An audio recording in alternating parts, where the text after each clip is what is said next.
Thank you, Mr. Chairman. I was hoping that grab Senator Kennedy on the way out, because I think his premise on his question of, well, we've decided this model really worked. Well, whose judgment do we take on that? If, and I'm not going to pick Facebook out as a foil here, but we had Jan LeCun yesterday testifying before the Intel Committee, and Senator Rounds was there, and he went through all the iterations of what they were doing to test out the Llama model before they released it. By the way, letting that large language model into the wild has dramatically changed the economics around all of AI. But do we really want to take that company's testing format and accept that as kind of the standard? I think that is one of the questions we've got to grapple with. Senator Britt, I agree with her as well. We don't want to overdo it, but we also have to recognize, when Senator Rounds and Senator Schumer had the kind of who's who, from the big tech folks to the civil society, all 22 folks raised their hand and said, yes, we need guardrails. Yet what's ironic to me is that most of those, particularly the tech guys in the room, were the very same people who had framed the social media platforms, and Congress's record on doing anything with social media is a big fat zero. So I think we have to be humble, modest enough to realize getting from, yes, we ought to have guardrails, to how we write those in a way that we could actually legislate is going to be a huge challenge. So let me drill down a little bit more. Where I hope we would start is, and again, I caveat this, we had that presentation last week. We still don't even have a general agreement on an AI definition. But where are the areas where AI could have the most immediate, devastating effect today? I would argue that the two domains that completely rely on public trust, that where AI could be hugely manipulative, are faith in our elections, and the tools that were used in 2016 are child's play based upon what deepfakes and other tools could be used on a effort on steroids. And the other is around public trust in our markets. And while we've seen a little bit of disruption, Professor Wellman, I know you've done some work in this space, we've really not seen the catastrophic effects.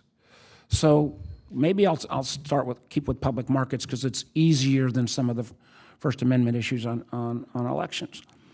But try this out.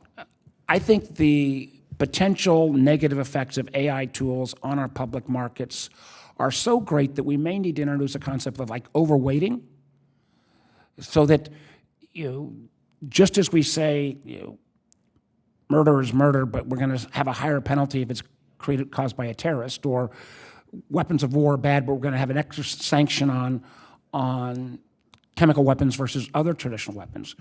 Do we need to think about, do you agree that the tools on AI in terms of undermining trust in public markets and potentially destroying public markets is a unprecedented tool, number one? Number two, and we'll go down the whole list, does that mean we need a new law, or does it mean we've already got laws against market manipulation, we need to either have a lower standard of proof or a higher level of penalty, because the absolute decimating effects of a fully launched AI attack on the markets could be so catastrophic that we've got to think differently. So one, are these greater tools in terms of threats to the public markets? Two, do we need a new law? Or three, do we just need to rethink penalties and or burdens of proof?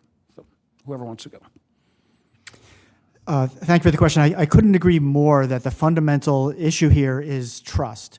And the potential of undermining the trust. When I talked about market manipulation, any particular incident of market manipulation is just stealing a little, some money. The real danger, of course, is that if it's systemic, and parties no longer believe that there's a level playing field, and investors are afraid to enter the market, and we lose trust, and our capital markets just would cease to function. And aren't there and to the question, aren't the AI tools' ability to do that at scale so much greater than a traditional individual market manipulator of even 5 years ago? I believe that potentially AI can supercharge market manipulation and potentially evade kind of the current regulatory schemes around market manipulation. That's what I would be concerned about, and it needs to be addressed.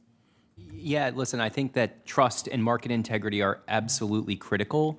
I do think we have circuit breaker controls. There are model risk controls that are in place, but given the fact that we now are learning what these tools are capable of doing, I think it does mean that what market participants need to do to comply is heightened in terms of, are you taking the right controls, practices, and governance around your models to prevent a market disruption or manipulation?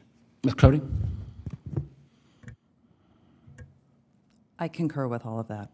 Well, I would just, my time's about up, but I would just say, for the record, if we all agree there's a bigger threat here, the question of what we do, because I don't think we can simply accept the validation of the vendor without any check that, hey, this system works. And then does that mean you need a new law? Do you need a higher penalty? Do you need a lower burden of proof if you think this tool could be this devastating? Do you want to quickly? Yeah, I mean, I think the risk we hear is definitely there, and I would yield to the experts on how we think about setting expectations so that there is oversight, sufficient oversight for these kinds of risks. Well, I hope we think about public elections and public markets, and there might be this collaboration where we could actually put points on the board. Because my fear is, I just don't want to see us repeat what we did with social media, which is a big fat zero.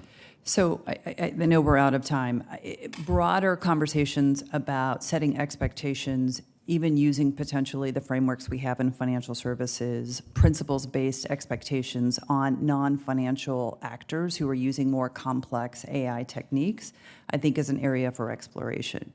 It's not only good governance expectations, it is also fairness and risks of bias and thinking more holistically about how we set expectations with these more complex models. Thank you. Thank you, Mr. Chairman. Senator Warren from Massachusetts is recognized. Thank you, Mr. Chairman. So AI is getting a lot of attention in Washington. The tech giants have come